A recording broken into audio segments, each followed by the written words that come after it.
Settlement पे क्या रोक लगी है, किस कारण से सेटलमेंट पे रोक लगी है। कोई भी बैंक या एनबीएफसी कंपनी अब सेटलमेंट नहीं करेगा, फिर चाहे आपका अनसिक्योर लोन है, सिक्योर लोन है, scooter, motorcycle, car, jeep, truck, बस, मकान, दुकान, जमीन जायदाद, फैक्ट्री, कारखाने का है, स्कूल का है, कॉलेज का है, बंगले का है, कोठी का है, या आपका कोई शोरूम का लोन है, क्रेडिट कार्ड का है, गोल्ड लोन है, अन्य किसी भी तरह का एजुकेशन लोन है, सीसी लिमिट है, ऑडी लिमिट है, या अन्य किसी भी तरह का कोई भी लोन है, अब उसमें सेटलमेंट नहीं होगी। साथियों, आज मैं मुंबई आया हुआ हूं। अगर आपको या आपके किसी भी यार प्यारे रिश्तेदार को लोन से रिलेटेड कोई भी दिक्कत परेशानी है, आप मुंबई में ही रहते हैं, तो आप मुंबई में मेरे से पर्सनल मीटिंग कर सकते हैं, पर्सनल एडवाइस ले सकते हैं। फिर आपका लोन चाहे 2 करोड़ का है, 5 का है, 25 का, 50 करोड़ का, जितने भी करोड़ का आपका लोन है, लोन से रिलेटेड जो भी डॉक्यूमेंट्स आपके पास है वो सभी लेके आप मेरे से पर्सनल मीटिंग कर सकते हैं, पर्सनल एडवाइस ले सकते हैं। मुंबई में हमारे साथ जुड़ने है, क्या प्रोसेस है, आपकी स्क्रीन पे कमेंट बॉक्स के अंदर एक नंबर आया हुआ है 9306347314। इस नंबर को सेव करके व्हाट्सएप मैसेज करें, तुरंत प्रभाव से रिप्लाई आएगा कि कैसे आप हमारे साथ टेलीफोनिकली जुड़ सकते हैं, पर्सनल मीटिंग कर सकते हैं। तो सेटलमेंट कोई भी बैंक या एनबीएफसी कंपनी करता क्यों है, और क्या कारण है कि हर 3 महीने के बाद सेटलमेंट या तो होती है, या उसकी स्पीड बढ़ जाती है, या ये बोलना शुरू कर देते हैं कि अब सेटलमेंट नहीं होगी। क्योंकि जितने भी हमारे देश में बैंक एनबीएफसी कंपनी है, यानी कि हमारे देश में 100 से भी ज्यादा बैंक एनबीएफसी कंपनी काम कर रहे हैं। हर बैंक और एनबीएफसी कंपनी का एक नियम है कि वो क्वार्टरली अपना लेखा जोखा देखते हैं, मतलब हर 3 महीने में अपना हिसाब करते हैं। इसको बोलते हैं क्वार्टरली क्लोजिंग। अब जब भी 3 महीने में होती है, अब 3 महीने में होती कब कब है, मार्च, जून, सितंबर जो कि अब चला हुआ है, दिसंबर, और उसके बाद फिर मार्च, यानी कि एक साल में 4 बार। सबसे ज्यादा प्रेशर कब आता है, मार्च के महीने में। वैसे तो हर 3 महीने में जब भी क्लोजिंग होती है तो चवन्नी छाप सारा अपना जोर लगा देते हैं, साम दाम दंड भेद, क्योंकि इनका इंसेंटिव बढ़ जाता है, कमीशन इनकी बढ़ जाती है इस महीने में, जिसको बैंकिंग की भाषा में इंसेंटिव कहते हैं। और कहते हैं कि मोहब्बत और जंग में सब कुछ जायज है। अब ये करते क्या है, चवन्नी छाप लोगों को परेशान कर रहे हैं, हरास कर रहे हैं, गाली गलौज कर रहे हैं, सेटलमेंट के लिए लोगों को प्रेशराइज किया जा रहा है। बहुत से आदमी हमारे पास कमेंट कर रहे हैं कि सर सेटलमेंट अब हो ही नहीं रही है, ये चवन्नी छाप बोल रहे हैं कि अब सेटलमेंट ही बंद हो गई है। सबसे पहले तो कोई भी बैंक या एनबीएफसी कंपनी सेटलमेंट क्यों करता है भाई? कोई आदमी ने आपको 10 लाख रुपए दिए हैं तो वो 2.5 लाख रुपए क्यों लेगा भाई?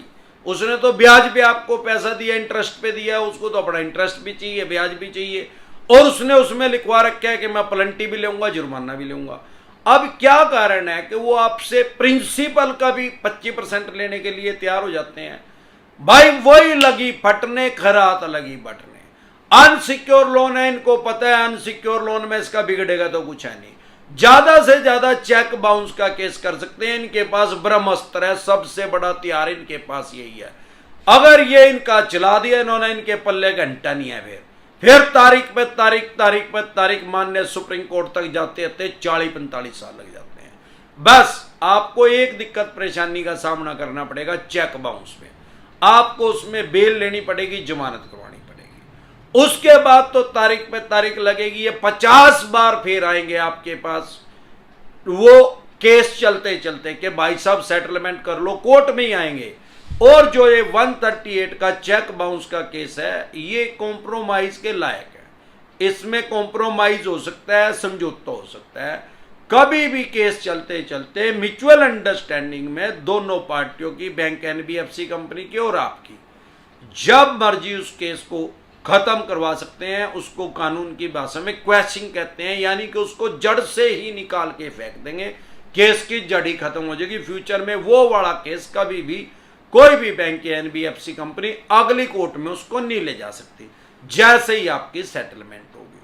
अब ये सेटलमेंट करते क्यों है? वही लगी फटने, खरात लगी बटने। ऐसे तो कोई खरात नहीं बांटता भाई, इनको पता पैसे तो अब निकलेंगे नहीं, इसने तो जमानत करवा ली, अब करता रहे केस, चढ़ दे तारीख पर तारीख लगन दे। अब इनके पास इतना पेशेंस नहीं है, इतना धैर्य नहीं है। आम आदमी को तो कोर्ट की प्रक्रिया पता नहीं, पर इनको तो पता ही है यार, इन्होंने तो लाखों आदमियों को लोन दे रखा है, करोड़ों आदमियों को बांट रखे हैं, इनको तो पता ही है इसका क्या होएगा। पहले जितना साइकोलॉजिकल प्रेशर में लिया जावा ले भी है, लेकिन एक बार चेक बाउंस का केस हो गया तो प्रेशर रिलीज ही हो गया। फिर इन्हें भोगते रहने तो 2 साल की जेल, 10 साल की बात करके इनको 125 साल की करवा दे भाई।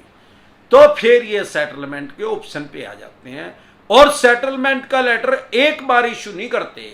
एक बार क्या कहेंगे, आपको ऑफर करेंगे भाई ब्याज प्लंटी जुर्माना हटा देंगे, प्रिंसिपल दे दो।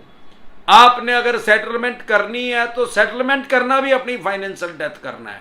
पैसे हो तो पैसे दे दे, मरो या सांप अपने गले से निकाल लें। लेकिन अगर मजबूरी है तो सेटलमेंट भी अगर आप करेंगे तो फ्यूचर में आपका सिविल खराब कर देंगे। अगर आपको फिर भी सेटलमेंट करनी है तो एक सेटलमेंट के या तो ऑफर देंगे या सेटलमेंट लेटर इशू करेंगे, भाई ब्याज प्लंटी जुर्माना हटा देंगे। क्या दे भाई, पैसे नहीं है। फिर एक आधे महीने के बाद फिर दोबारा एक सेटलमेंट लेटर इशू करेंगे या सामने से ऑफर करेंगे, भाई साहब 80% पैसे दे दो प्रिंसिपल के। फिर नहीं दिए तो 60% पे आ जाए, फिर नहीं दिए तो 40% पे आ जाए, फिर भी नहीं दिया, इनकी कतई कांच लिकट जाए, 1.5-2 साल हो जाए, तो फिर ये 25% पे भी सेटलमेंट कर लेते हैं अगर आपका अनसिक्योर लोन है कोई। और सिक्योर लोन में भी सेटलमेंट होती है, किस सिनेरियो में होती है। कोई scooter, motorcycle, car, jeep, truck, बस का लोन है तो वो सिक्योर। भगवान ना करे आपसे चलाते हो उसका एक्सीडेंट हो गया और उसका इंश्योरेंस ही नहीं था, अब उसमें चवन्नी तो मिलेगी नहीं, उसकी मार्केट वैल्यू खत्म होगी, आप उनको पैसा नहीं दे रहे, तो वो सेटलमेंट के ऑप्शन पे आएगा, उसकी सेटलमेंट करेंगे।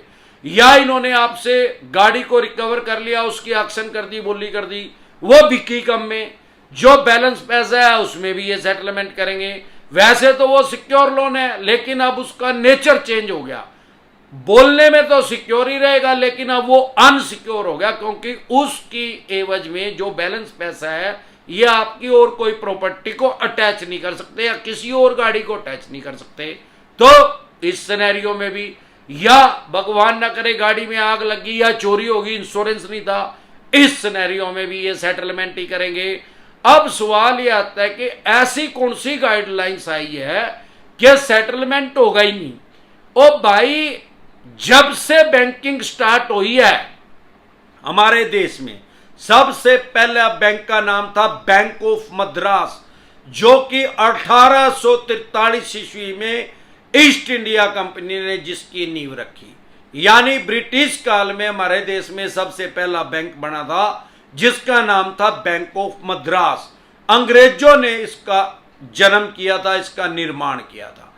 तब से ब्रिटिश काल से ही सेटलमेंट होती आ रही है और आज तक हो रही है। लगभग 180 साल हो गए हैं बैंकिंग को चलते हुए, और अनंत काल तक जब तक बैंकिंग रहेगी, जब तक दुनिया रहेगी, सेटलमेंट को कोई बंद नहीं करेगा, क्योंकि सेटलमेंट के अलावा इनके पास कोई ऑप्शन नहीं है। हाँ, प्रॉपर्टी के लोन में भी सेटलमेंट हो सकती है कुछ सिनेरियो में। कोई ऐसी प्रॉपर्टी है जो डिस्प्यूटेड है, उसका कोर्ट में केस चला हुआ है, उसमें भी ये सेटलमेंट कर लेते हैं। या उसकी रीसेल वैल्यू बहुत ज्यादा कम है जितना आपने लोन देना है, उस सिनेरियो में भी ये सेटलमेंट कर लेते हैं। या आपने अपनी प्रॉपर्टी को पहले ही रेंट या लीज एग्रीमेंट पे दिया हुआ है और वो 5-4 साल की उसकी मियाद रह रही है, तो उस सिनेरियो में भी ये सेटलमेंट कर लेते हैं। तो सेटलमेंट अभी कभी बंद नहीं हुई है। तो चवन्नी छाप या कुछ झोला छाप यूट्यूबर है जिनको बेरी की दुकान का तो पता नहीं कहां है, बोलते रहते हैं चैनल को लाइक कर दो, सब्सक्राइब कर दो, सपोर्ट कर दो। अबे घंटे झोला छाप यूट्यूबर अगर देख रहा है तो अबे वो तुम्हारे गांव में, तहसील में, कस्बे में, शहर में वो भिखारी भीख मांग रहे हैं, 10 रुपए दे के आ रहेगा उनको, तो ऐसे भीख क्यों मांग रहा है, बैगर क्यों बन रहा है लंडर। अपने अंदर क्वालिटी पैदा कर, सामने वाले को समझा, उसको वैल्यू प्रोवाइड कर। कुछ ना बोला है, कुछ कहने की जरूरत नहीं भाई, सब्सक्राइब कर दे। दिल कर रहा हो तो 10 बार में एक बार कर दिया भाई, नहीं तो करिए ही ना। अमरदीप का ध्यान तो कभी नहीं कहता कि हमारे चैनल को सब्सक्राइब कर दो, लाइक कर दो, सपोर्ट कर दो, मोटिवेशन मिला। अब घंटे का मोटिवेशन मिला, पैसे मिला, यूट्यूब पैसे देगा भाई, जितने ज्यादा सब्सक्राइबर होंगे उतने ज्यादा पैसे मिला।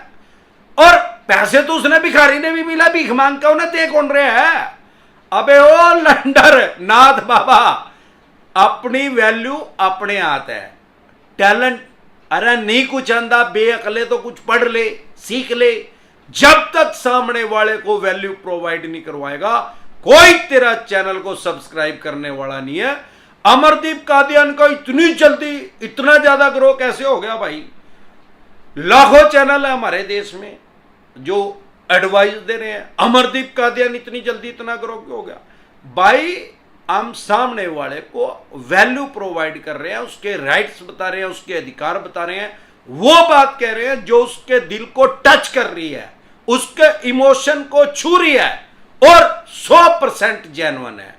तो आप डरे घबराए नहीं। अगर आप हमारे साथ पर्सनली मीटिंग करना चाहते हैं, वैसे तो मेरा हेड ऑफिस जो है वो दिल्ली में है, कुंडली। अगर आप मेरे से मुंबई में मीटिंग करना चाहते हैं, क्योंकि मैं कल मुंबई आ रहा हूं और मेरे ख्याल ये शायद डलेगी 17 तारीख को वीडियो, क्योंकि आज ये 15 तारीख को बना रहे हैं, तो 16 तारीख को हो सकता है डले। 16 तारीख को मैं मुंबई में ही होऊंगा और 17 तारीख को भी। अगर आपको या आपके किसी भी यार प्यारे रिश्तेदार को लोन से रिलेटेड कोई दिक्कत परेशानी है, तो आप मुंबई में मेरे से पर्सनल मीटिंग कर सकते हैं, पर्सनल एडवाइस ले सकते हैं। लोन से रिलेटेड जो भी आपके पास डॉक्यूमेंट्स हैं वो लेके आपका हमारे साथ जुड़ने है क्या प्रोसेस है? आपकी स्क्रीन पे कमेंट बॉक्स के अंदर एक नंबर आया हुआ है 9306347314। इस नंबर को नोट करके व्हाट्सएप मैसेज करें, तुरंत प्रभाव से रिप्लाई आएगा कि कैसे आप हमारे साथ टेलीफोनिकली जुड़ सकते हैं, पर्सनल मीटिंग कर सकते हैं। 2 तरह के नोटिस को कभी भी अवॉइड ना करें। अगर 138 चेक बाउंस का आपके पास समन आया कोर्ट से, उसको अवॉइड ना करें। अगर आप उसको अवॉइड करेंगे, उसको हल्के में लेंगे, उसको इग्नोर करेंगे, तो आपको 14 दिन के लिए न्यायिक हिरासत में जाना पड़ सकता है, 14 दिन के लिए आपको जेल में जाना पड़ सकता है। अगर नहीं करेंगे तो तुरंत प्रभाव से इसमें बेल मिल जाती है, जमानत मिल जाती है।